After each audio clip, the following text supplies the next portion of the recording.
नमस्कार. आज 19 April 2024 ज्ञानारंभ pre स्कूलचा रिझल्टचा दिवस आहे आणि आज या रिझल्टच्या निमित्तानं जात आहेत.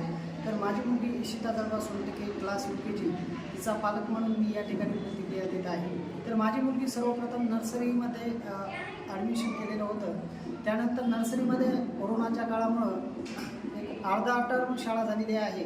त्यानंतर UKG क्लासमध्ये सुद्धा एक अर्धा 2-3 महिने शाळा झालेली नव्हती. त्यामुळे दोन्ही वर्षामध्ये साधारणतः एक 2-3 महिने खंड पडलेला होता.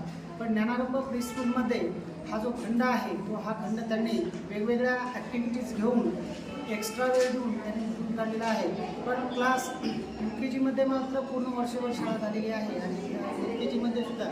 तर एकंदरीत सांगायचं झालं तर ज्ञानारंभ प्री स्कूलमध्ये विद्यार्थ्यांना केवळ शिक्षणच नव्हे तर शिक्षणाबरोबर संस्कार त्याचबरोबर वेगवेगळ्या सवयी चांगल्या सवयी लावण्याचं काम केलं जातं आणि त्यामुळे विद्यार्थी या ठिकाणी शिक्षण तर घेतोच त्याचबरोबर संस्कारक्षम बनतो. मी असं म्हणेन की आपल्याला एखादी भौतिक सुविधाने परिपूर्ण असणारी इमारत दिसेल पण त्या ठिकाणी धडपडणारा स्टाफ दिसणार नाही.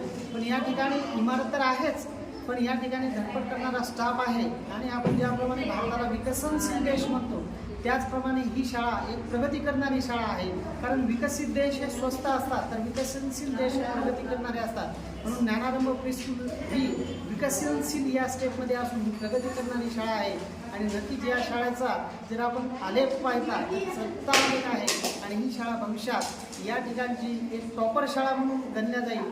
या ठिकाणी मी ज्ञानारंभ प्री स्कूलच्या प्रतिक्रियेच्या वतीने एवढं सांगतो आणि पुढील काळासाठी मी ज्ञानारंभ प्री स्कूलच्या सर्व स्टाफ व प्रिन्सिपलला शुभेच्छा देतो. थांबतो. Thank you sir.